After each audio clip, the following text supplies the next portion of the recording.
O evangelho de hoje está em Marcos 4, do 26 ao 34.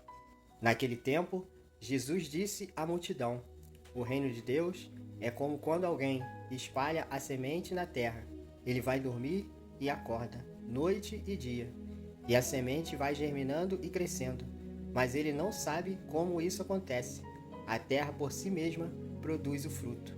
Primeiro aparecem as folhas, depois vem a espiga, e por fim os grãos, que enchem a espiga.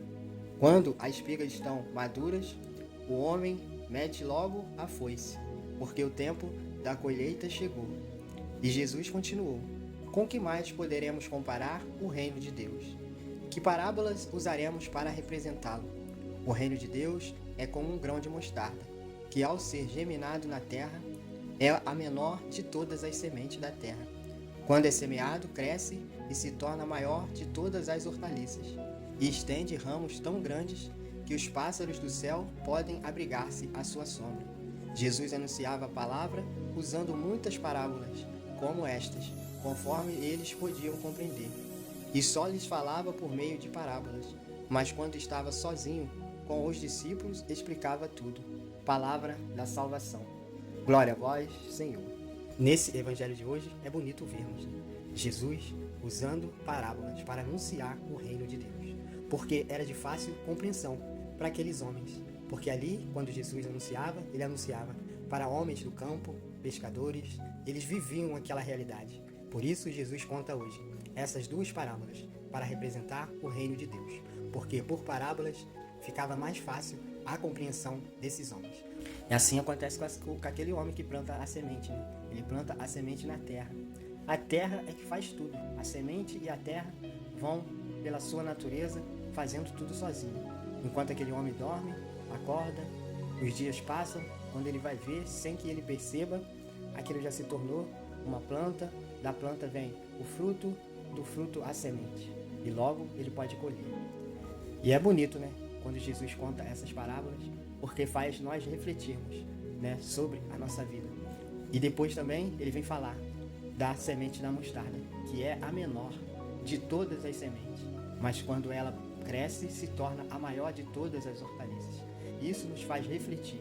E quanto mais menor nós formos, mais fruto daremos.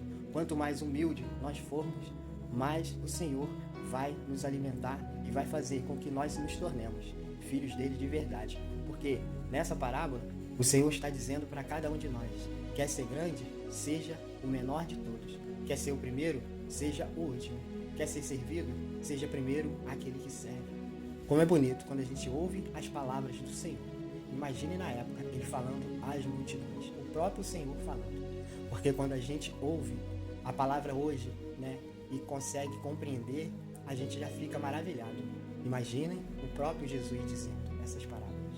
E que nós possamos, nesse dia de hoje, refletir se nós temos dado frutos, porque nessa parábola também chama atenção, né? E ele vai dizer que quando os frutos estão prontos para ser colhido, o homem vem e mete a foice e faz a colheita. Que nós possamos estar preparados para quando vier o tempo da nossa colheita, nós possamos ter dado muitos frutos para o Senhor com o nosso testemunho. E a nossa missão nessa terra é essa, porque quando a gente fala da palavra de Deus, é uma semente sendo lançada aos corações. E aí você não precisa mais se preocupar, porque o Senhor fará o resto. Quando você consegue alcançar um coração com a palavra de Deus, não se preocupe, que o Senhor vai fazer o resto. Ele vai fazer germinar, vai fazer crescer e vai fazer dar frutos também. Porque é isso que o Senhor quer, que nós demos frutos para o reino de Deus.